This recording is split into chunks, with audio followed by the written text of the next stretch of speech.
Welcome to Shahi effect. Union ഗവൺമെന്റിന്റെ budget അവതരിപ്പിച്ച് കഴിഞ്ഞതിന്റെ അടിസ്ഥാനത്തിൽ ചില പ്രതികരണങ്ങൾ നടത്താനാണ്. മൂന്നാം മോഡി ഗവൺമെന്റിന്റെ രണ്ടാമത്തെ ബഡ്ജറ്റാണ് ഇത്. വാസ്തവത്തിൽ ആ ബഡ്ജറ്റ് വരുമ്പോഴേക്കും അവരുടെ നേരത്തെയുള്ള സ്വഭാവങ്ങളിൽ നിന്ന് വലിയ മാറ്റം വന്നിട്ടില്ല എന്ന് തന്നെ കാണിക്കുന്നതാണ്. സാമ്പത്തിക കാര്യങ്ങളിൽ രാജ്യത്തെ എല്ലാ സംസ്ഥാനങ്ങളോടുമുള്ള സമീപനം തുല്യ നിലയിൽ തന്നെ ആ സമീപനം സ്വീകരിക്കാൻ വേണ്ടി തയ്യാറാവുന്നില്ല. പ്രത്യേകിച്ചും രാഷ്ട്രീയമായി തങ്ങൾക്ക് താല്പര്യമുള്ള സ്ഥലങ്ങളിൽ കൂടുതൽ കാര്യങ്ങൾ ചെയ്യുക, അല്ലാത്ത സ്ഥലങ്ങളിൽ കാര്യങ്ങൾ ചെയ്യുന്നില്ല എന്നാണ് ഇതിന്ന് കാണുന്നത്. അതിനകത്ത്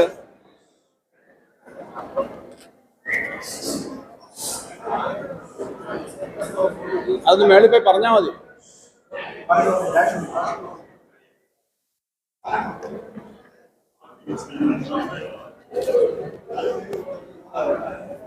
ഇതിനകത്ത് രണ്ട് ഭാഗങ്ങളായിട്ടുള്ള കാര്യങ്ങൾ പറയണമെന്നാണ് ഞാൻ കരുതുന്നത്. ഒന്ന്, ഈ ബഡ്ജറ്റ് കാരണം ഇന്ത്യയിലെ പൊതുവായ അവസ്ഥയെ സംബന്ധിച്ച് ഉണ്ടാവുന്ന സ്ഥിതി എന്താണ്, സംസ്ഥാനങ്ങളുടെ ജനങ്ങളുടെ ജീവിത പ്രശ്നങ്ങൾ എങ്ങനെ നേരിടാൻ പറ്റും. രണ്ടാമത്, ഏറ്റവും പ്രധാനം, കേരള സ്പെസിഫിക് ആയിട്ടുള്ള ഇഷ്യൂസിൽ എങ്ങനെയാണ് ഈ കാര്യങ്ങൾ വരുന്നത് എന്നുള്ളതാണ്. ആദ്യം കേരളത്തിന്റെ കാര്യം തന്നെ എടുക്കാം. കേരളത്തിന് ഈ ബഡ്ജറ്റിനകത്ത് നമ്മൾ ഏറ്റവും ന്യായമായ സാമാന്യമായ പ്രതീക്ഷ ചില കാര്യങ്ങൾ ഉണ്ടായിരുന്നു. നിങ്ങളോട് കഴിഞ്ഞ ദിവസം കേരള ഗവൺമെന്റ് ആവശ്യപ്പെട്ടിരുന്ന കാര്യങ്ങളെ പറ്റി വളരെ വിശദമായി കാര്യങ്ങൾ പറഞ്ഞിരുന്നു. അത് നമ്മുടെ വിവിധ മേഖലകളിൽ നമുക്ക് പ്രത്യേക ഒരു പാക്കേജ്, കേരളത്തിന് വലിയ തോതിൽ സാമ്പത്തികമായി വെട്ടിക്കുറവ് വന്നു എല്ലാവരും അംഗീകരിക്കുന്നതാണ്. കണക്കുകൾ സംസാരിക്കുന്നതാണ്, രാഷ്ട്രീയമല്ല സംസാരിക്കുന്നത്. അതിനകത്ത് കിട്ടേണ്ട സാമ്പത്തിക കാര്യങ്ങളെ പറ്റിയുള്ള ഒരു കാര്യവും പറഞ്ഞിട്ടില്ല. രണ്ടാമത്, കേരളത്തിന്റെ മാത്രമല്ല ലോകത്തിന്റെ ആകെ മനസാക്ഷിയെ ഞെട്ടിച്ചൊരു സംഭവമാണ് വയനാട് മുണ്ടക്കൈ ചൂരൽമല ദുരന്തം. അതിനകത്ത് ഒരു പാക്കേജ് ഏറ്റവും ന്യായമായ കാര്യമാണ്, അതിനകത്തൊന്നും പറഞ്ഞില്ല. ഈ ബഡ്ജറ്റിൽ ദീർഘമായിട്ട് നമ്മുടെ കേന്ദ്ര ധനകാര്യമന്ത്രി പറയുന്നത് ഇൻവെസ്റ്റ്മെന്റിനെ സംബന്ധിച്ചും എക്സ്പോർട്ടിനെ സംബന്ധിച്ചും ഡെവലപ്മെന്റിനെ സംബന്ധിച്ചുമാണ്. കഴിഞ്ഞ ഒരു ദശാബ്ദത്തിനിടയിൽ അല്ലെങ്കിൽ 2 ദശാബ്ദത്തിനിടയിൽ ഇന്ത്യയിലുണ്ടായ ഏറ്റവും മേജറായ എക്സ്പോർട്ട് പ്രൊമോഷൻ സ്കീമാണ് വിഴിഞ്ഞം.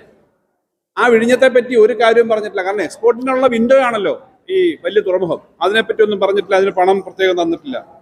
പിന്നീട് മേജർ സ്ഥാപനങ്ങളൊന്നുമേ കേരളത്തിൽ വന്നിട്ടില്ല. ഏറ്റവും ന്യായമായി അനുവദിക്കേണ്ട സ്ഥാപനങ്ങളൊന്നും വന്നിട്ടില്ല. 5 IITകളിൽ പുതിയ കോഴ്സ് തുടങ്ങുന്നതിനകത്ത് എന്തോ ഒരു കാര്യം വരുന്നത്. ഇങ്ങനെ പൊതുവിൽ കേരളത്തിനോട് ഈ ബഡ്ജറ്റിൽ കാണിച്ചിരിക്കുന്ന സമീപനം അങ്ങേറ്റം നിരാശാജനകമാണെന്ന് പിമാരിപ്പോൾ പ്രാഥമികമായിട്ട് ഡൽഹിയിൽ നിന്ന് തന്നെ കേരളത്തിലെ പിമാരെല്ലാം പറയുകയുണ്ടായി. പത്രപ്രവർത്തകരുടെ അഭിപ്രായങ്ങൾ വന്നു. ഇതിനകത്ത് ഒരു കാര്യം ഞാൻ ഈ പറയുമ്പോൾ എപ്പോഴും ഞാൻ കഴിഞ്ഞ 4 വർഷമായിട്ട് ഞാൻ ചുമതല ഏറ്റെടുത്തതിന് ശേഷവും അതിനു മുമ്പും കേരളത്തിലെ പൊതു ധനകാര്യ സ്ഥിതിയെപ്പറ്റി ഇവിടെ ബന്ധപ്പെട്ടവർ പറയുന്നുണ്ട്. ധനകാര്യമന്ത്രി എന്ന നിലയിൽ ഞാൻ പറഞ്ഞ കാര്യങ്ങൾ ശരിയാണെന്ന് ബോധ്യപ്പെടുത്തുന്നതിന് വേണ്ടി ഒരു കാര്യം പറയുകയാണ്. ബഡ്ജറ്റ് അറ്റ് എ ഗ്ലാൻസ്, ഇന്ന് പ്രസിദ്ധീകരിച്ച ബഡ്ജറ്റ് അറ്റ് എ ഗ്ലാൻസ് ആണിത്. ഇതിന്റെ 2ാമത്തെ പേജിൽ ഈ വർഷം അടുത്ത് വരുന്ന 25-26 ധനകാര്യ വർഷം 25,01,284 കോടി രൂപയാണ് ഇന്ത്യയിലെ സംസ്ഥാനങ്ങൾക്കായിട്ട് കൊടുക്കുന്നത്. എന്ന് വെച്ചാൽ ആ തുകയുടെ ആകെ തുക. അതിനകത്ത് കേരളത്തിന് കിട്ടുന്നത് എത്രയാണെന്ന് നിങ്ങൾ നോക്കിയാൽ മതി. ഈ വർഷം അതിനകത്ത് വർധന എന്ന ബഡ്ജറ്റിൽ ശ്രീമതി നിർമ്മല സീതാരാമന്റെ ബഡ്ജറ്റിൽ പറഞ്ഞത് 4,91,000 കോടിയിലധികം ഇൻക്രീസ് വരുന്നുണ്ട്, 25 ലക്ഷം. അപ്പൊ കഴിഞ്ഞ വർഷം അത് ഈ 25 ലക്ഷത്തിന് 20 ലക്ഷത്തോളമായിരുന്നു. കഴിഞ്ഞ വർഷം 20 ലക്ഷത്തോളം വരുമ്പം നമ്മുടെ ഒരു പോപ്പുലേഷന്റെ ഒരു കണക്കെടുത്ത് നോക്കിയാൽ, സിമ്പിളായ കണക്കനുസരിച്ച് നമുക്ക് 73,000 കോടിയോളം കിട്ടേണ്ടതാണ്. ഞാനിത് പറയുന്നത് ബഡ്ജറ്റ് ഡോക്യുമെന്റ് ആണ്. 73,000 കോടി കിട്ടേണ്ടതാണ്. പക്ഷെ നമുക്ക് കഴിഞ്ഞ വർഷം എല്ലാം കൂടി കിട്ടിയത്, സംസ്ഥാനങ്ങൾ കൊടുക്കുന്ന തുകയിൽ നമുക്ക് എല്ലാം കൂടി കിട്ടിയത് 33,000 കോടിയില്ല, 32,000 ചില്ലാനം കോടി രൂപയാണ്. ഈ വർഷം 14,258 കോടി വർദ്ധിച്ചു സംസ്ഥാനങ്ങൾ കൊടുക്കുന്നത്. സ്വാഭാവികമായിട്ടും നമുക്കതിന്റെ പെർസെൻറ്റേജ് വരുവാണെങ്കിൽ ഈ വർഷം വർദ്ധിച്ച 5 ലക്ഷം കോടിയാണ്. അതിന്റെ നമ്മുടെ ജനസംഖ്യാനുപാതികമായ ഒരു പെർസെൻറ്റേജ് വരുവാണെങ്കിൽ 14,258 കോടി രൂപ അധികം വരണം. ഇതും ബഡ്ജറ്റിൽ നിന്നുള്ള കണക്കെടുത്ത് ഞാൻ കാൽക്കുലേറ്റ് ചെയ്തിട്ടുള്ളതാണ് പറയുന്നത്. പക്ഷെ നമുക്ക് ഹാർഡ്ലി 4,000 കോടി പോലും വരില്ല, 3,000 കോടി തന്നെ വരുമെന്ന വിഷയമാണ് ഈ ബഡ്ജറ്റ് കണക്കനുസരിച്ച് ഞാൻ പറയുന്നത്. അപ്പോൾ ഇത്രയും ഈ 14,000 ചില്ലാനം കോടി ഈ അടുത്ത സാമ്പത്തിക വർഷത്തേക്ക് വർദ്ധിക്കുമ്പോൾ ഈ ഡിസ്പ്രൊപ്പോർഷനേറ്റ് ആയിട്ടുള്ള വരുമാനം എങ്ങനെ വരുന്നത്? കുറച്ച് വരാം, നമ്മൾ എല്ലാം തുല്യമാവണമെന്ന് പറയുന്നില്ല. പക്ഷെ ആ വീതം വെപ്പിനകത്ത് തന്നെ വല്ലാത്ത വ്യത്യസ്തതകൾ ഉണ്ടെന്ന് കണക്ക് കാണിക്കുന്നതാണ് ഇവരുടെ കണക്ക്. അതിന്റെ തുടർച്ചയായിട്ട് വേണം കേരളത്തിന് കിട്ടേണ്ട കാര്യങ്ങളെ പറ്റി നമ്മൾ പറഞ്ഞത്. കേരളത്തിന് ലഭിക്കേണ്ട കാര്യങ്ങൾ കേരളത്തിൻ്റെതായ മാത്രമുള്ള വലിയ വാദമൊന്നും ഉന്നയിക്കുന്ന, പ്രാദേശികവാദം ഉന്നയിക്കുന്ന ഒരു സംസ്ഥാനമല്ല ഇവിടുത്തെ ജനങ്ങൾ. അങ്ങനൊന്നും ചിന്തിക്കുന്നവരല്ല. ഇപ്പൊ ബീഹാർ ബഡ്ജറ്റ് എന്ന് പറഞ്ഞ് വലിയ തോതിൽ ഇപ്പോൾ വാർത്ത വരുന്നുണ്ട്. ബീഹാറിലും തെരഞ്ഞെടുപ്പ് വരുന്നുണ്ട്, ഡൽഹി തെരഞ്ഞെടുപ്പ് വരുന്നുണ്ട്. അതിനൊക്കെ ചില പൊളിറ്റിക്കലായ തീരുമാനങ്ങൾ ഉണ്ടായേക്കാം. പക്ഷെ അതെല്ലാം ചെയ്യുമ്പോൾ വയനാട് പോലൊരു സംഭവത്തിന് ഒരു പ്രത്യേക പരിഗണന, വിഴിഞ്ഞം പോലൊരു ഇന്ത്യക്ക് ആകെയുള്ള പ്രൊജക്റ്റിനൊരു പ്രത്യേകമായ ഒരു പരിഗണന, പൊതുവിൽ സാമ്പത്തിക കാര്യങ്ങളിൽ ചെയ്യേണ്ട കാര്യങ്ങൾ അതിനെപ്പറ്റി ഒന്നും പറഞ്ഞിട്ടില്ല എന്നുള്ളത് അങ്ങേയറ്റം ദുഃഖകരമാണ്, പ്രതിഷേധകരമാണ്. അത് അവരത് കാര്യത്തിനകത്ത് തിരുത്തലുണ്ടാക്കും എന്നാണ് ഞങ്ങൾ പ്രതീക്ഷിക്കുന്നത്. ഇത് പൊതുവായ സ്ഥിതിയും കേരളത്തെ സംബന്ധിച്ചാണെങ്കിൽ ഈ ബഡ്ജറ്റ് പൊതുവിലുള്ള ഒരു സമീപനം നോക്കുമ്പോൾ വാസ്തവത്തിൽ കേരളത്തോട് അവരെടുക്കേണ്ട സമീപനം കുറേയേറെ കാര്യങ്ങളിൽ വിശദമായ കണക്കുകളുണ്ട്. കേരളത്തെ പറ്റി ഏത് റിപ്പോർട്ട് പറയുമ്പോഴും നല്ല കാര്യങ്ങളല്ലാതെ പറയാൻ പറ്റുന്നില്ല. ഇന്നലെ എക്കണോമിക് സർവേ വന്നപ്പോൾ അതിനകത്ത് കുറച്ച് കാര്യങ്ങൾ പറഞ്ഞിട്ടുണ്ടല്ലോ. ഇന്ത്യയിലെ ഏറ്റവും നല്ല സുസ്ഥിര വികസനത്തെ സംബന്ധിച്ചും മാലിന്യ നിർമ്മാർജ്ജനത്തെ സംബന്ധിച്ചും ഭൂവിനിയോഗത്തെ സംബന്ധിച്ചുള്ള കണക്കുകളെല്ലാം ഇന്നലത്തെ എക്കണോമിക് സർവേ കേരളത്തിന് അനുകൂലമാണ്. നമുക്കെല്ലാം അഭിമാനമുള്ള കാര്യമാണ്. ഒരു പൊളിറ്റിക്കലായിട്ട് ഞങ്ങളുടെ മാത്രം ഗവൺമെന്റിന്റെ ഒന്നും അല്ല, എല്ലാവരുടെയും കാര്യമാണ്. ഈ കാര്യങ്ങളെല്ലാം പറഞ്ഞിട്ടുണ്ട്. പൊതുവിലുള്ള നമ്മുടെ കണക്കുകൾ വളർച്ച സംബന്ധിച്ച് നോക്കുമ്പോഴും ഈ ഇപ്പോൾ വന്നേക്കുന്ന കണക്കനുസരിച്ച് ഇന്ത്യയിൽ പല സംസ്ഥാനങ്ങളിലും ഉണ്ടാകുന്ന, അല്ലെങ്കിൽ ഇന്ത്യയിലാകെ രാജ്യത്താകെ ഉണ്ടായ സാമ്പത്തിക വളർച്ചയെ പറ്റി നോക്കുമ്പോൾ ആ സാമ്പത്തിക വളർച്ചയുടെ ശതമാനത്തെക്കാളും അധികം തന്നെയാണ് കേരളത്തിലുണ്ടായിട്ടുള്ള വളർച്ച എന്ന് കാണാം. ഞാൻ ഓരോന്നും എൻ്റെ ആ ടേബിൾ ഉണ്ട്, അവർ പ്രസിദ്ധീകരിച്ച ടേബിൾ തന്നെയാണ്. നമുക്ക് table 2 sectoral growth rates at current prices in India and Kerala, നമ്മൾ ഒരു കമ്പാരിസൺ എടുത്താൽ അതിനകത്ത് ഇന്ത്യയിൽ പല മേഖലയിലും സാമ്പത്തിക വളർച്ചയെ സംബന്ധിച്ച് വിചാരിച്ചത്ര മുന്നോട്ട് വരുന്നില്ല, ഒരു നിശ്ചലാവസ്ഥ ഉണ്ടെങ്കിൽ കേരളത്തിനകത്ത് അതിനേക്കാളും മോശമായിട്ടില്ല, അല്പം മെച്ചമാണ് പെർസെൻറ്റേജ് എന്ന നിലയിൽ തന്നെയാണ് നമ്മുടെ ഒരു അവസ്ഥ കിടക്കുന്നത്. അത് ഓരോ സെക്ടർ അനുസരിച്ച് അഗ്രികൾച്ചർ ആൻഡ് അലൈഡ് സെക്ടർ, വ്യവസായം, സർവീസസ്, അങ്ങനെ ഗ്രോസ് വാല്യൂ ആഡഡ് ആയിട്ട് നോക്കുമ്പോഴും ഇന്ത്യ ഗവൺമെന്റിന്റെ പൊതു ശരാശരി 8.5% എന്നൊക്കെ 14 നിന്ന് 8.5% ഗ്രോത്ത് താന്നപ്പോൾ നമ്മൾ അവിടെ 12% നിൽക്കുന്നു. ഇങ്ങനെ കണക്കുകളുണ്ട്, ഞാൻ അതിന്റെ കണക്കുകൾ എടുത്തിട്ട് സങ്കീർണമാക്കുന്നില്ല. അപ്പൊ നമ്മൾ നീതി ആയോഗിന്റെ കണക്കനുസരിച്ച്, ഇക്കണോമിക് സർവേയുടെ കണക്കനുസരിച്ച് പൊതു കാര്യങ്ങളിലെല്ലാം നമുക്ക് അത്തരം കാര്യങ്ങളിലുള്ള കാര്യം അനുകൂലമായ കാര്യമുണ്ട്, അതനുസരിച്ചിട്ടുള്ള ബെനിഫിറ്റ് വരുന്നില്ല എന്നുള്ളത്. പിന്നെ ഡെവലപ്മെന്റിന്റെ കാര്യത്തിനകത്ത് പലപ്പോഴും നമ്മൾ നേരിടുന്ന ഒരു പ്രശ്നം, ഇപ്രാവശ്യം വന്നേക്കുന്ന 2 കാര്യങ്ങൾ ഞാൻ പറയാം. കേരളത്തിന്റെ പദ്ധതിയിൽ നിന്ന് ചില കാര്യങ്ങൾ എടുത്ത് കേന്ദ്രം ഇപ്പോൾ നടപ്പിലാക്കുന്നുള്ളൂ, വളരെ സന്തോഷമുള്ള കാര്യമാണ്. നമ്മുടെ പദ്ധതി നമ്മൾ മുൻപേ നടക്കുന്ന ഒരു സംസ്ഥാനമാണ്. ഇപ്പോൾ ടിങ്കറിംഗ് ലാബ് നിങ്ങൾ ശ്രദ്ധിച്ചു കാണും, ആ ബഡ്ജറ്റ് സ്പീച്ച് നിങ്ങളും ഞാനും കേട്ടതാണ്. ടിങ്കറിംഗ് ലാബ് അല്ല പരമാവധി 2000 സ്കൂളിലോ മറ്റോ ടിങ്കറിംഗ് ലാബ് നടപ്പിലാക്കുന്നു പറഞ്ഞു. കാരണം കുട്ടികളെ ഗവേഷണ സ്വഭാവത്തിലേക്ക് കൊണ്ടുവരാനാണ്. കേരളത്തിൽ ഈ ടിങ്കറിംഗ് ലാബ് നേരത്തെ അതിൽ കൂടെ ഒരു സ്കൂളിൽ നടപ്പിലാക്കി കഴിഞ്ഞു. എല്ലാ സ്കൂളുകളിലും, ഹയർ സെക്കൻഡറി സ്കൂളുകളിൽ ഇന്റർനെറ്റ് കണക്ടിവിറ്റി കൊണ്ടുവരാൻ, ബ്രോഡ്ബാൻഡ് കണക്ടിവിറ്റി കൊണ്ടുവരുന്ന ഒരു പ്രഖ്യാപനമുണ്ട്. നമ്മുടെ സ്കൂളിലെ, നമ്മുടെ നാട്ടിലെ ഹയർ സെക്കൻഡറി അല്ല പ്രൈമറി സ്കൂളുകളിലടക്കം വന്നു കഴിഞ്ഞു. നമ്മുടെ ഒരു അഭിമാനമാണ്, കേരളത്തിന്റെ ഒരു സ്ഥിതിയാണ്. പക്ഷെ ഇനി എന്താ സംഭവിക്കുന്നത്? ഇതിന് പണം അനുവദിക്കും, കേരളത്തിന് പണം വേണ്ട. ഇതിനവർ 10, 10,000, 5,000 കോടി അനുവദിക്കും. കേരളത്തിന് കിട്ടേണ്ടത് അതിനകത്ത് 10, 500 കോടി കിട്ടണമെങ്കിൽ, 250 കോടി കിട്ടണമെങ്കിൽ കേരളം ഇതിന് എലിജിബിൾ അല്ല. കാരണം Keralam is already having that facility, so we are not paying. അപ്പൊ കേരളം കൊണ്ടുവരുന്ന ഇത്തരം ഡെവലപ്മെന്റ്, ആദ്യം കൊണ്ടുവന്ന ഡെവലപ്മെന്റ്, അതാണ് നമ്മളെപ്പോഴും പറഞ്ഞത്, സെക്കൻഡ് ജനറേഷൻ ഇഷ്യൂസ് അല്ല, ഇപ്പൊ തേർഡ് ജനറേഷൻ എന്ന് വേണമെങ്കിൽ പറയാവുന്ന തരത്തിലേക്കുള്ള ഇഷ്യൂസ് ആണ്. അതിനെ അഡ്രസ് ചെയ്യാനുള്ള കാര്യം വരുന്നില്ല. കഴിഞ്ഞ തവണ നമ്മൾ നടപ്പിലാക്കിയ ഈ സ്റ്റാർട്ടപ്പ് മിഷനുമായി ബന്ധപ്പെട്ടും സ്റ്റാർട്ടപ്പ് എക്കോസിസ്റ്റവുമായി ബന്ധപ്പെട്ടുള്ള കുറെ കാര്യങ്ങൾ കഴിഞ്ഞ പ്രാവശ്യം അവർ നടപ്പിലാക്കിയിരുന്നു. അതിനകത്ത് 2 കോടി വരെയുള്ള ഇൻട്രസ്റ്റ് കുറഞ്ഞ ലോണുകൾ, മറ്റ് അപ്രന്റീസ്ഷിപ്പ് തുടങ്ങിയ കുറെ കാര്യങ്ങൾ അവർ നടപ്പിലാക്കിയിരുന്നു. അപ്പൊ ഇപ്പോഴും ഈ കാര്യങ്ങൾ വരുന്നുണ്ട്. വരുമ്പോൾ അതുകൊണ്ട് നമുക്ക് അതിന്റെ ഒരു വലിയ ബെനിഫിറ്റ് വരുന്നില്ല എന്നുള്ള പ്രശ്നമുണ്ട്. അതുകൊണ്ട് കേരളത്തിന് ഇപ്പം നമുക്ക് തരാത്ത പണത്തിന് മാത്രമല്ല, നമ്മൾ ടിങ്കറിംഗ് ലാബും ഇന്റർനെറ്റ് കണക്ടിവിറ്റിയും വന്നു കഴിഞ്ഞാൽ നെക്സ്റ്റ് സ്റ്റെപ്പ് ഡെവലപ്മെന്റിന് വേണ്ടിയിട്ടുള്ള കാര്യങ്ങൾ പ്രത്യേകം കാണണം. കാരണം അത് നമ്മൾ ചെയ്തു എന്നുള്ളത് കൊണ്ട് നമുക്കത് ഡിനൈ ചെയ്യുന്ന അവസ്ഥയിലേക്ക് കാര്യങ്ങൾ വരുന്നുണ്ട് എന്നുള്ളതാണ്. അതുകൊണ്ടാണ് ഞാൻ നേരത്തെ പറഞ്ഞ നമുക്കൊരു 72,000 കോടി തരേണ്ടടുത്ത് 32,000 കോടിയെ തരുന്നുള്ളൂ എന്ന് പറയുന്ന കണക്കിലേക്ക് വരുന്നത് ഈ തരത്തിൽ കിട്ടാത്തത് കൊണ്ടാണ്. അടുത്തത് ഈ ബഡ്ജറ്റിന്റെ പൊതു സ്വഭാവത്തിൽ നോക്കുമ്പോൾ സത്യത്തിൽ ഇതിനകത്ത് ചില മേഖലകളിൽ ഇപ്പോൾ ഞാൻ നേരത്തെ പറഞ്ഞു, പിന്നെ വർധനയെ സംബന്ധിച്ച് ഗവൺമെന്റ് പറഞ്ഞിട്ടുണ്ട്. ആ വർധന ബഡ്ജറ്റിന്റെ പൊതുവർധന നോക്കുമ്പോൾ പൊതുവിൽ കുറേ വർധനയുണ്ട്. ആ വർധനയിൽ പല മേഖലകളിലും പണം വെച്ചിരിക്കുന്ന കുറയാണ്. ഒരു 3.5 ലക്ഷം കോടി രൂപയുടെ വർധനയുണ്ട് ബഡ്ജറ്റിൽ. 3.5 ലക്ഷം കോടി രൂപയുടെ, ഏകദേശം 50 ലക്ഷം കോടിയിലധികം രൂപയാണ് ഈ വർഷത്തെ വാർഷിക ബഡ്ജറ്റ് കേന്ദ്ര ഗവൺമെന്റ്. പക്ഷെ അതിനകത്ത് ഈ കാർഷിക മേഖലയിൽ കൊടുക്കേണ്ട പണം, അതിനകത്ത്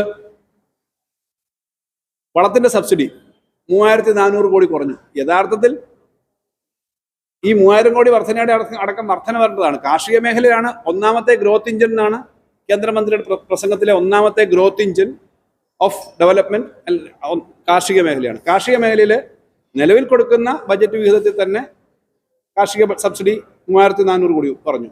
അത് ഫ്യൂവൽ സബ്സിഡി കുറഞ്ഞിട്ടുണ്ട്, ഫുഡ് സബ്സിഡി കുറഞ്ഞിട്ടുണ്ട്, വളത്തിനുള്ള ഫെർട്ടിലൈസർ സബ്സിഡി കുറഞ്ഞിട്ടുണ്ട്. ഇപ്പോൾ പെട്രോളിയം സബ്സിഡി 2600 കോടി കുറഞ്ഞു. ഏറ്റവും കൂടുതൽ ആളുകൾക്ക് ജീവിക്കാൻ സഹായം നൽകുന്ന ഒന്നാണ് ഈ മഹാത്മാഗാന്ധി തൊഴിലുറപ്പ് പദ്ധതി. ആ തൊഴിലുറപ്പ് പദ്ധതി കഴിഞ്ഞ വർഷം തൊട്ടു മുമ്പത്തെ വർഷമുള്ളതിനേക്കാളും 3000-ലധികം കോടി രൂപ കുറച്ചായിരുന്നു, 86,000 കോടിയാക്കി. ഈ വർഷം അതിനൊരു വർധനയും വരുത്തിയിട്ടില്ല. ഏറ്റവും കൂടുതൽ ആളുകൾക്ക് ഗ്രാമീണ പ്രദേശങ്ങളിലുള്ള ആളുകളുടെ പർച്ചേസിംഗ് പവർ എന്ന് പറഞ്ഞാൽ ഇത്തരം പദ്ധതികളിൽ കൂടിയാണ് കിട്ടുക. കാർഷിക മേഖലയിലൊക്കെയുള്ള പ്രതിസന്ധി കൂടിയുണ്ട്, അതിന് പണം കൂട്ടിയിട്ടില്ല. യഥാർത്ഥത്തിൽ ഇപ്പം 3 വർഷം മുമ്പ് ഉണ്ടായിരുന്നതിനേക്കാളും 3000 കോടി രൂപ അതിൽ കുറഞ്ഞിരിക്കുകയാണ്. അതുപോലെ മറ്റൊരു പ്രധാനപ്പെട്ട മേഖലയാണ് കാർഷിക മേഖലയിലെ വിള ഇൻഷുറൻസ്. വിള ഇൻഷുറൻസിന് 3600 കോടിയാണ് കുറച്ചത്. ഒന്നാമത്തെ ഗ്രോത്ത് ഇഞ്ചിനകത്ത് വന്ന കാര്യം ഞാൻ ഈ പറയുന്നത്. ഈ ഗ്രോത്ത് എവിടുന്നാണ് പിന്നെ വരിക എന്നുള്ളത് കൊണ്ട് ഞാൻ പറയുന്നേ ഉള്ളൂ. പിന്നീട് ഇതേപോലെ തന്നെ മറ്റ് ഈ കാര്യങ്ങളിൽ കാർഷിക മേഖലയിൽ 2-3 മേഖലയിൽ മഖാന എന്താന്നിപ്പം നമ്മുടെ ആളുകൾ നോക്കി, അത് താമരയുടെ അരിയാണെന്നാണ്, താമര സീഡ്സ് ആണ്. അപ്പൊ അത് നല്ലതാണ്, അങ്ങനെ നല്ല കാര്യമാണ്.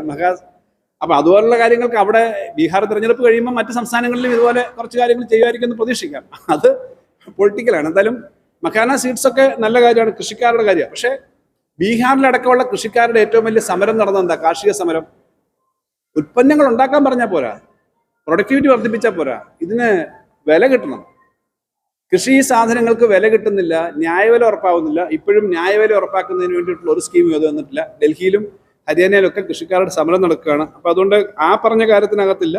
അതിനൊപ്പം ഞാൻ പറഞ്ഞു, യൂറിയ ഉൾപ്പെടെയുള്ള സാധനങ്ങൾക്ക് പുതിയ ഒരു യൂറിയ ഫാക്ടറി തുടങ്ങുന്നുണ്ട് പിന്നെ നോർത്ത് ഈസ്റ്റിൽ.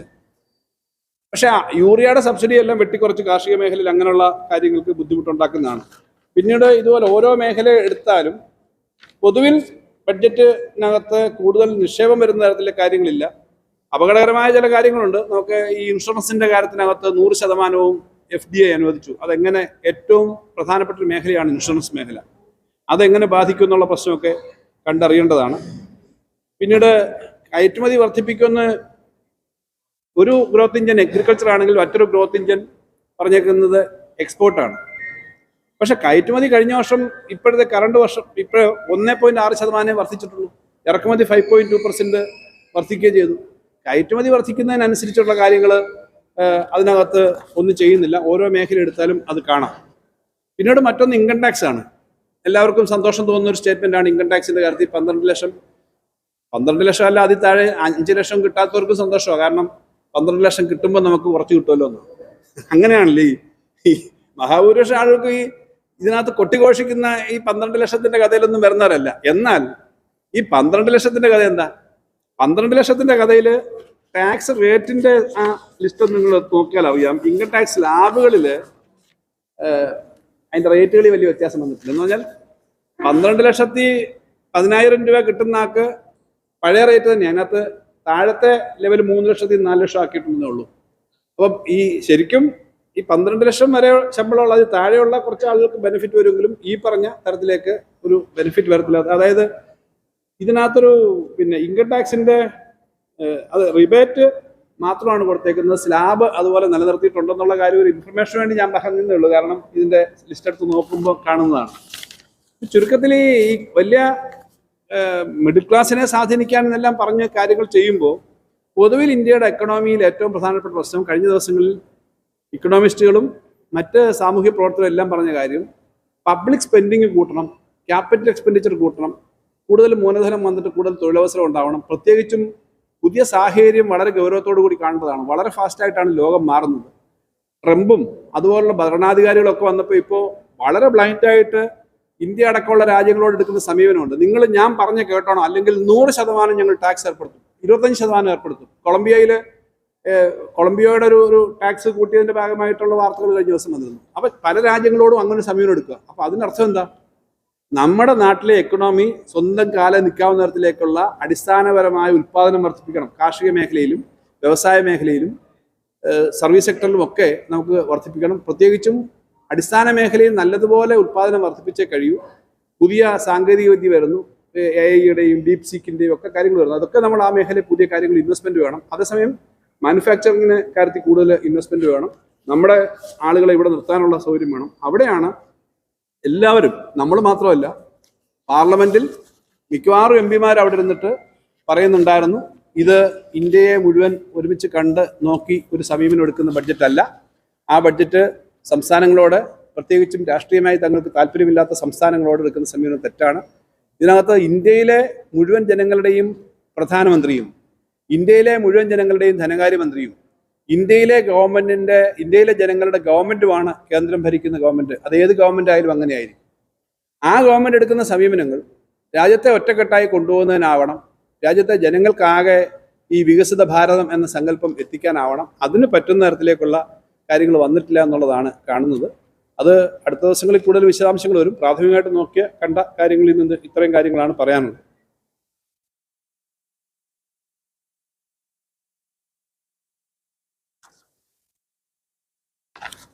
ഇത്രയും കാര്യങ്ങളാണ്. നിങ്ങൾ ശ്രദ്ധപ്പെട്ടെന്ന് തോന്നുന്നു. വേറെ വല്ലതും ഉണ്ടെങ്കിൽ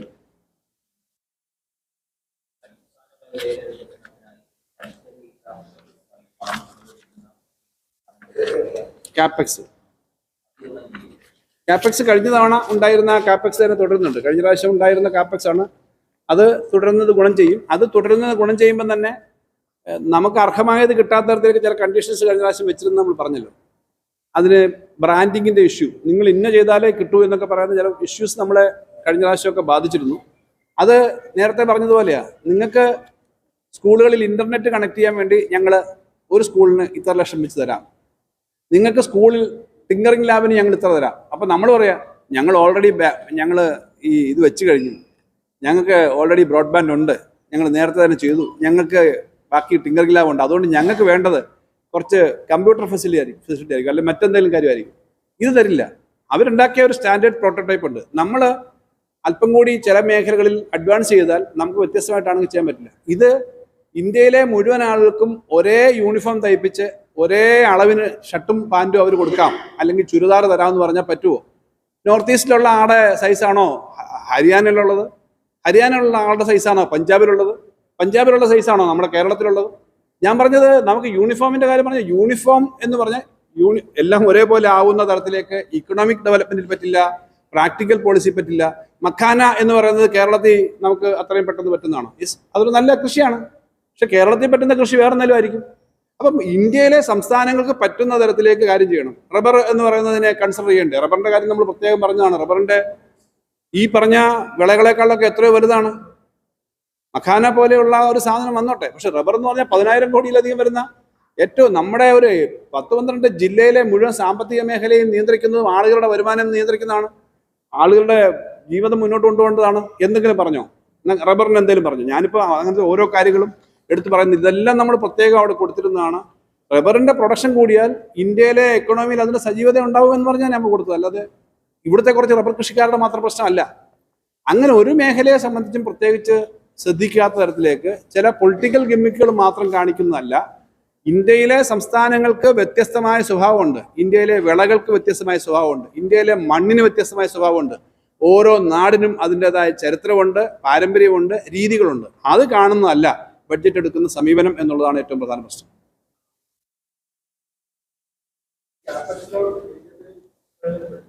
ക്യാപെക്സ് ലോൺ ആ ക്യാപെക്സ് ലോൺ കിട്ടുവാണെങ്കിൽ വിഴിഞ്ഞമടക്കമുള്ള പദ്ധതികൾക്കൊക്കെ നമുക്ക് ഉപയോഗിക്കാൻ പറ്റും. പക്ഷെ അതിന്റെ ഈ അളവ് വന്ന് എല്ലാം പറഞ്ഞ് കണ്ടീഷൻ വെച്ച് വരുമ്പോൾ നമുക്ക് കിട്ടുന്നത് ഈ പറഞ്ഞ 1.5 ലക്ഷം കോടിയിൽ വളരെ തുച്ഛമായി കിട്ടുന്നുള്ളൂ.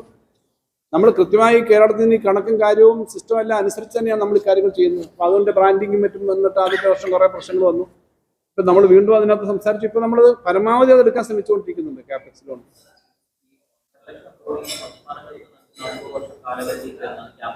അത് ക്യാപെക്സ്, അത് പിന്നെ ഒരു കൂടുതൽ ഇൻവെസ്റ്റ്മെന്റ് വരാൻ വേണ്ടി അന്ന് ഇൻട്രൊഡ്യൂസ് ചെയ്തൊരു സ്കീമാണ് ക്യാപെക്സ്.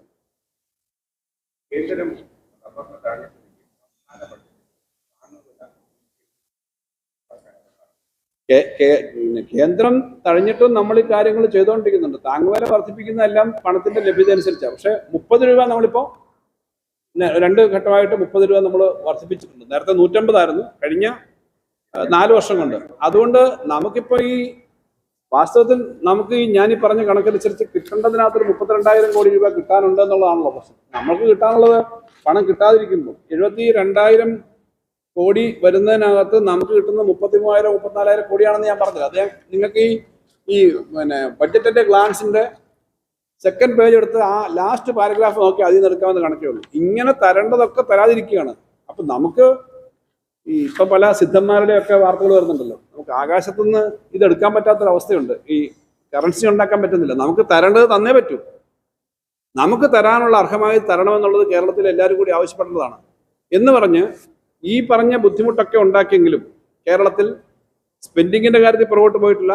കഴിഞ്ഞ 5 വർഷം മുമ്പുള്ള ഗവൺമെന്റ് അല്ലെങ്കിൽ 4 വർഷം മുമ്പ് അവസാനിച്ച ഗവൺമെന്റിന്റെ 5 വർഷ കാലയളവിനേക്കാളും 40-40,000 കോടി അധികമാണ് ഇപ്പോൾ ഒരു വർഷം ചെലവാക്കുന്നത്.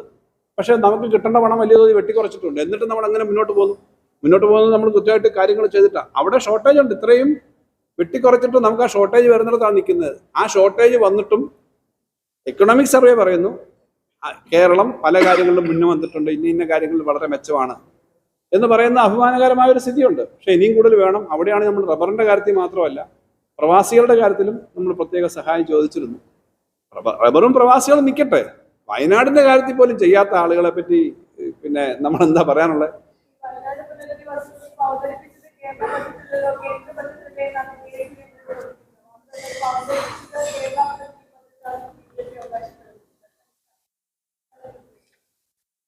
ഇതെല്ലാം കേരള ഫ്രണ്ട്ലി ആണെന്ന് അവർക്ക് തോന്നുന്നത് കേരള BJP ഫ്രണ്ട്ലി എന്നാണ് അവർ ഉദ്ദേശിച്ചത്. കാരണം BJPക്ക് ഗവൺമെന്റിലൊന്നും ഇതില്ല. അതുകൊണ്ട് തൽക്കാലം BJPക്ക് ഇഷ്ടപ്പെടുന്ന ബജറ്റ് മതി എന്നാണ് എനിക്കുള്ള BJP നേതാക്കന്മാരുടെ. ഞാനൊന്നും വ്യക്തിപരമായ ഓരോരുത്തരെ പറ്റി പറയുന്നില്ല. എന്തായാലും പ്രധാനമന്ത്രി വന്നു, അവിടെ വലിയൊരു അദ്ദേഹം കുഞ്ഞുങ്ങളെ എടുത്തു, ഫോട്ടോ എടുത്തു, വളരെ വലിയ ഒരു സ്നേഹനിർവിശേഷമായ പ്രവർത്തനമെല്ലാം നമ്മൾ കണ്ടു. നമ്മൾ വിചാരിച്ചത് ഇതിനൊരു പരിഗണന കേന്ദ്ര ഗവൺമെന്റിന് കിട്ടുമെന്നാണ്. കിട്ടിയില്ല എന്നുള്ളത് എല്ലാവർക്കും അറിയാം.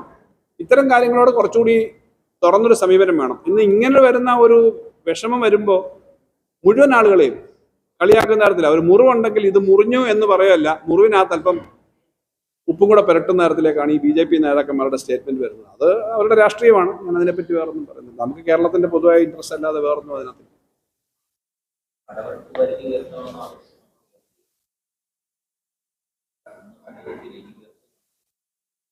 ഇപ്പൊ പിന്നെ ഇനി ഇത് കഴിഞ്ഞ് നോക്കണം അവരെന്താ. നമുക്കിപ്പോ ഈ ക്യാപെക്സ് പോലുള്ള സാധനങ്ങളൊക്കെയാണ് ഇതിനകത്ത് പറഞ്ഞേക്കുന്നത്. നേരത്തെ ഉള്ള കടമെടുപ്പ് പരിധിയുടെ ആ ലെവലിൽ തന്നെ നിൽക്കുന്നേ ഉള്ളൂ. ഇപ്പോൾ അത് ഉയർത്തി തന്നിട്ടില്ല. നേരത്തെ കഴിഞ്ഞ പ്രാവശ്യം ഇപ്പോഴത്തെ ബഡ്ജറ്റ് ഈ കറണ്ട് ഇയറിൽ ബഡ്ജറ്റ് നമുക്ക് കിട്ടിക്കൊണ്ടിരിക്കുന്ന അല്ലാതെ ഒന്നും ഉയർത്തിയിട്ടില്ല. പക്ഷേ നമ്മൾ പ്രതീക്ഷിച്ചത് എന്തെങ്കിലും ചില കാര്യം, ഉദാഹരണത്തിന് 6,000 കോടി NHന് വേണ്ടി നമ്മൾ അഡീഷണൽ അങ്ങോട്ട് കൊടുത്തില്ല. വാസ്തവത്തിൽ അവർക്കൊരു സബ്സിഡി ആയിട്ടോ കടമായിട്ടോ കൊടുത്താണ് NHAയ്ക്ക്. അതെങ്കിലും നിങ്ങൾ ഉപയോഗിക്കാനായിട്ട് പിന്നെ ഒരു അനുവാദം തരും, ഞങ്ങൾക്ക് അവകാശപ്പെട്ടതാണ് കേരളത്തിന് നമ്മൾ ആവശ്യപ്പെട്ടു. അതുപോലും കിട്ടിയിട്ടില്ല. അത് തരേണ്ടതാണ്. അപ്പോൾ കടമെടുപ്പ് പരിധി ഉയർത്തുന്നില്ല എന്ന് മാത്രമല്ല, നമ്മുടെ കയ്യിൽ ഉണ്ടായിരുന്ന എലിജിബിൾ ആയിട്ടുള്ള പണം വെട്ടിക്കുറച്ചത് പുനഃസ്ഥാപിക്കുന്നുമില്ല.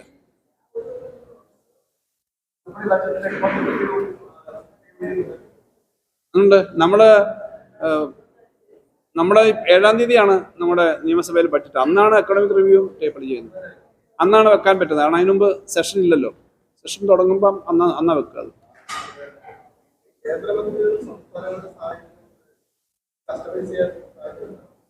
നമ്മളെല്ലാം ദീർഘകാലമായിട്ട് പറഞ്ഞുകൊണ്ടിരിക്കുന്നതാണ്. കേന്ദ്രം ഒരു കുറച്ച് പണം തരുന്നത്, അതിനകത്തൊരു കുറച്ച് അവർ സെൻട്രലൈസ്ഡ് ആയിട്ടുള്ള ചില കണ്ടീഷൻസ് പറയുക. അതാണ് പറഞ്ഞത്, യൂണിഫോം പാറ്റേൺ എല്ലായിടത്തും ഒരേപോലെ വേണം എന്നങ്ങനെ പറയാൻ പറ്റുക? ഇപ്പൊ ഇന്ത്യയിലെ ആകെയുള്ള സ്കൂളിൽ 20% കണക്ഷൻ കൊടുക്കാൻ പോലും ചിലപ്പം ചില സ്റ്റേറ്റുകളിൽ പറ്റുമായിരിക്കില്ല. കേരളത്തിലെ 100%ഉം LP സ്കൂളിലടക്കം ഇന്റർനെറ്റും ബാക്കി കാര്യങ്ങളും വന്നു കഴിഞ്ഞു. അപ്പം അത് എങ്ങനെയാ രണ്ടും ഒരേ പാറ്റേണിൽ കാണാൻ പറ്റുക? ഇതിനാണ് സംസ്ഥാനങ്ങൾക്ക് ആവശ്യമായ തരത്തിലേക്കുള്ള അവകാശങ്ങൾ കൂടി കൊടുക്കണം. പൊതു കണ്ടീഷൻ്റെ അകത്ത് നിന്നുകൊണ്ട് അങ്ങനെ വേണമെന്നാണ് എല്ലാവരും ആവശ്യപ്പെടുന്നത്. അതെന്തുകൊണ്ടോ നടക്കുന്നില്ല. വേറൊരു സ്ഥലത്തും ഇങ്ങനെ എന്തൊക്കെയാണ് ഇനിയിപ്പം ഉച്ചഭക്ഷണത്തിന് കുട്ടികൾക്ക് കൊടുക്കുന്നതിനകത്ത് 2 ചപ്പാത്തിയും ഒരു ഡാളും ഒരു മഖാനയും കൊടുക്കണം എന്ന് പറയുമോ എന്ന് എനിക്ക് അറിഞ്ഞൂടാ. ഇങ്ങനെയൊന്നും പറയാൻ പാടില്ല. ഇവിടെ ആൾക്ക് ഇഷ്ടം ചോറും മുട്ടക്കറിയും മീൻകറിയും ആണെങ്കിൽ നിങ്ങളത് കൊടുക്കുക എന്ന തരത്തിലൊരു ഫ്ലെക്സിബിലിറ്റി വേണമെന്നുള്ളതാണ് പ്രശ്നം.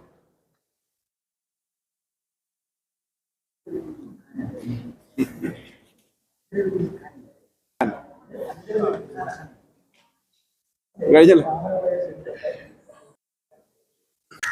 കൂടുതൽ വിശേഷങ്ങളുമായി വീണ്ടും കാണാം. അതുവരെ ഏവർക്കും നന്ദി, നമസ്കാരം.